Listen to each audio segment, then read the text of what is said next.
Hey there gamers, thanks for checking out my monthly update log. This is a new series that I want to start. It kind of inspired from when I did the Halflings update last month. So at the beginning of every month, I want to put up an update showing all the things I've been working on for the various forces and armies and games that I've been playing. So currently, I'm into the Dragon Rampant rules and the Lion Rampant rules and hopefully shortly Warlords of Erewhon rules. And I'm trying to get forces done for all three of those, but not using like different armies for each one, and kind of like using the same army but multiple ways. And what I've been working on is a human mercenary sort of medieval style army and a fantasy halfling army.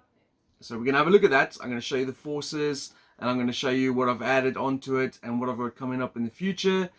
In terms of what I can add to the armies. And of course, I would love feedback from you guys. If you have any ideas, any thoughts on my ramblings, then please comment them below. I'd love to hear some other thoughts and ideas. Inspiration comes from a community of gamers, and that's why I love doing these videos. So let's get to the table and see what they look like.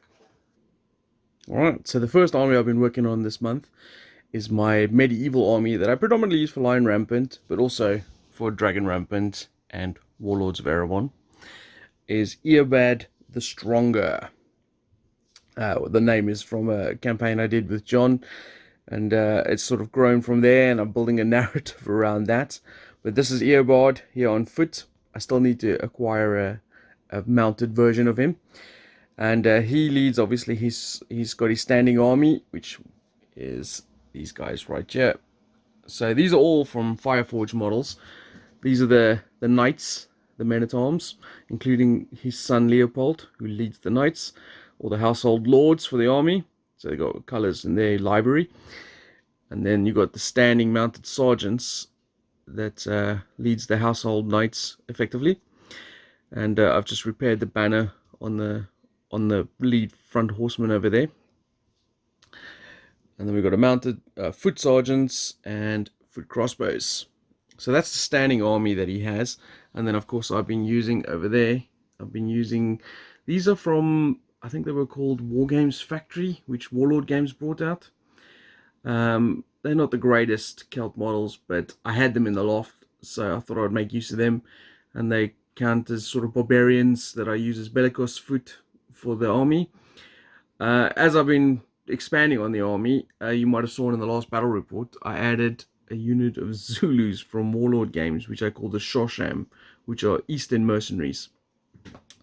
But I enjoy painting them, and obviously with my roots of being South African, the Zulus were always going to make an appearance somewhere on the table. So I've just about finished off this first unit. And then as you can see in the background, I've got a second unit built up and sprayed, ready to start working on. Because I think what I'm going to do is, to build out the narrative of this sort of world that I'm building in my head, my imaginative world, I've got Eobard, who controls the area for most part, and he's conquered the northern Gallic tribes and the eastern Shosham tribes.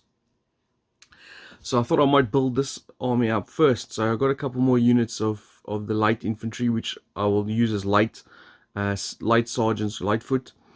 And they'll have javelins, and then I'll get some Numidian cavalry and some Numidian elephants.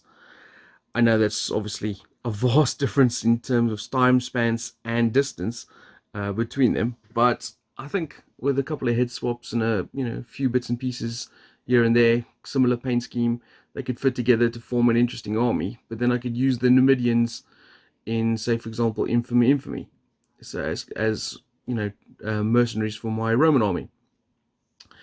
So that's kind of what my thinking is there. So you can see why I'm expanding out that way. It's already got a leader and the first two units, and then some couple of light cavalry units, an elephant which can count as a greater war beast, or something like that, and then maybe the Numidian militia, the armored ones, as a sort of a palace guard, if you like, something like that. So those are kind of the mercenary front.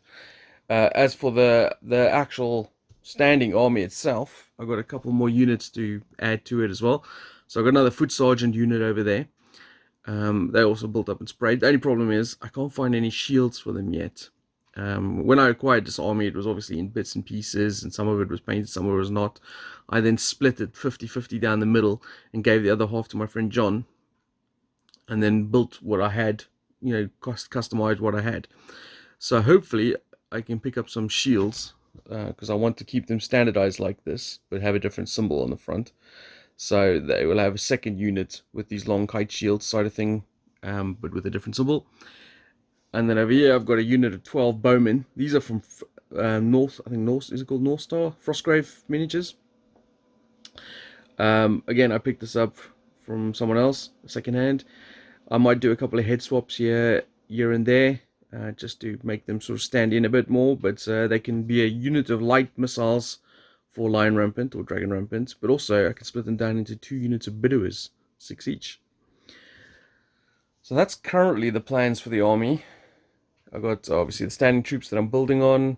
I don't know if I'll add any more cavalry. I might add another mounted sergeant unit, because I quite like cavalry, and to go with this, and then that might be sort of where I'm at with the standing earbird force.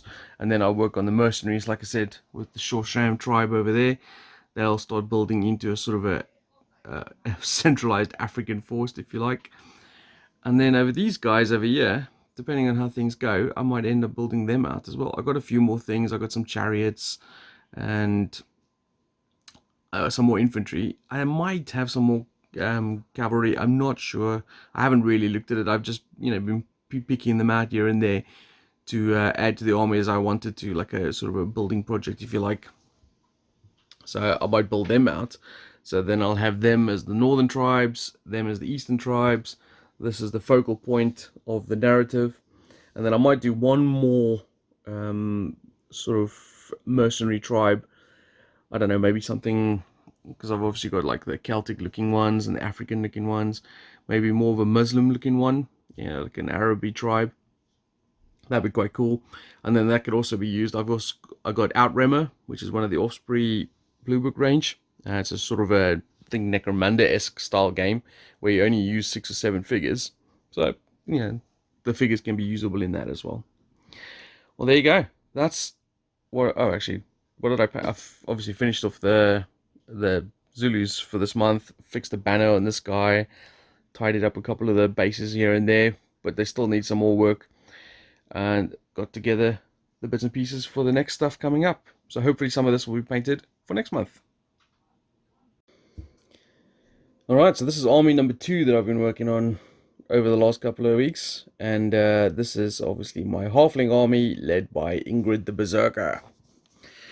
So I had my first battle report uploaded to the channel with the Halflings, and barring a few mistakes, I thought the outing went pretty well. A couple of changes I want to make. Obviously, the cavalry is since the last update, I actually changed my mind on this. I don't know if you saw in the last update, I was talking about how I was going to do the cavalry. Well, in the end, I went for 2 models per base, as you can see over here. It's just based on aesthetics more than anything else.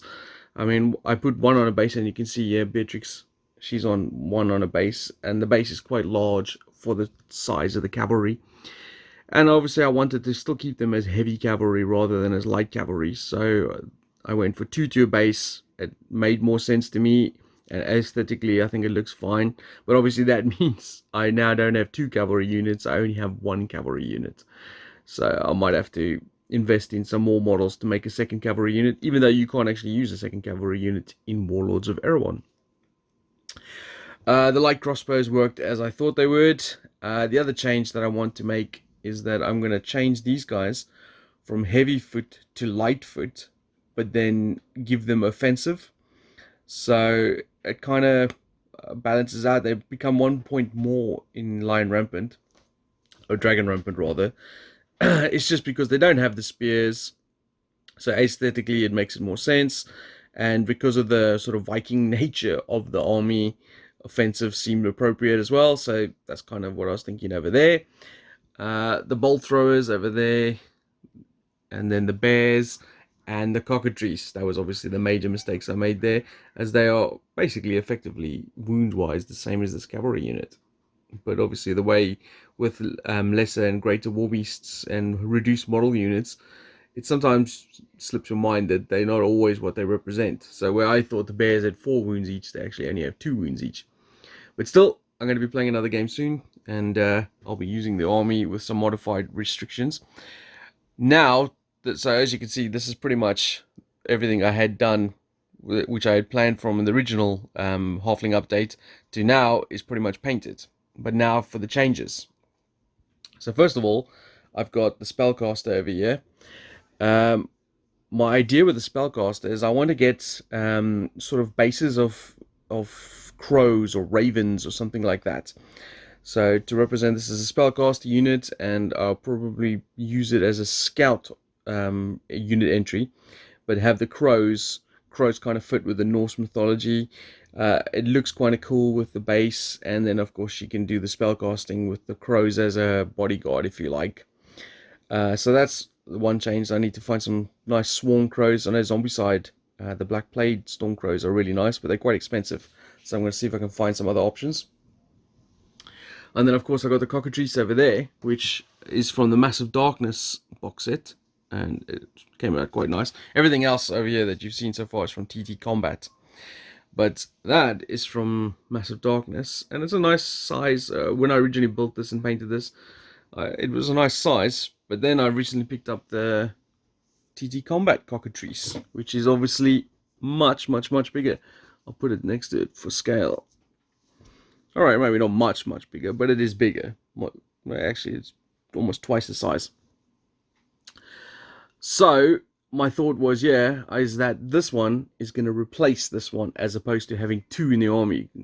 They don't look quite similar. They don't need to look similar. That's just a hiccup of my own sort of misfortune, if you like. But, I don't know, it's just like this one is obviously much chunkier and beefier, and I'll probably just replace it as opposed to adding it in. Maybe in bigger games I can add them in, I don't know, I'll see. And then these bits over here, this is enough to form another unit of infantry, so another light foot with offensive. I've also got the limited edition battle standard bearer, which you get if you buy the army deal. And I think what this is going to do is we're going to replace the battle stand or the standard bearer in the unit that Ingrid is accompanying. And then that standard will go into this unit, so that each unit has a standard bearer. And then over here, I've got 2 crossbow commanders, sort of a musician and a commander. So I was thinking maybe replace 2 of those models in the meantime with the 2 crossbow commanders there. So for example, if we just take these 2, add them in there, and then add these 2, like I originally kind of suggested, as a bodyguard for Warlords of Erewhon, it would be like that. But now it kind of works the same. So instead of the crows in the meantime, I could use this as a scout. So it's still a ranged looking unit, but the most offense comes from her, which is the spellcaster. So that's most of the army that I'm thinking about at this time. I don't know what else to add to the army at this point. I mean, I've got some ranged options in terms of the light crossbows, the heavy crossbows, and the scouts over here. I'll have 2 units of infantry. I'll have the 1 unit of cavalry, and obviously then the bears, which, I mean, technically forms another unit of cavalry, even though it's not the same as that, but it's still fast and hard hitting, but very poor on defense. So if you have any ideas of what you would like to see added to the army, I'm always up for interesting ideas. This is obviously predominantly a fantasy army, which I could use in Lion Rampant, but it's probably not going to end up in that game system. But Warlords of Erewhon and Dragon Rampant is obviously where I'm looking at. And maybe in the future, I'm thinking about maybe Saga, Age of Magic, and Oathmark. So these are all things that I want to use. I kind of, in Oathmark, I kind of want to wait till they bring out an actual halfling list, as opposed to, say, representing goblins, you know, with these models. So in the meantime, I can use my human army for Oathmark. But there you go. So that is the second part of what I've been working on this month, and what could be upcoming in the future.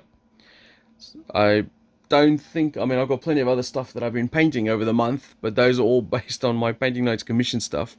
And if you want to see that, you can follow the link in the description below. That'll take you to my Facebook page, and you can see what we're painting for other people, but this is for me. So thanks for watching, and I'll see you on the next battle report.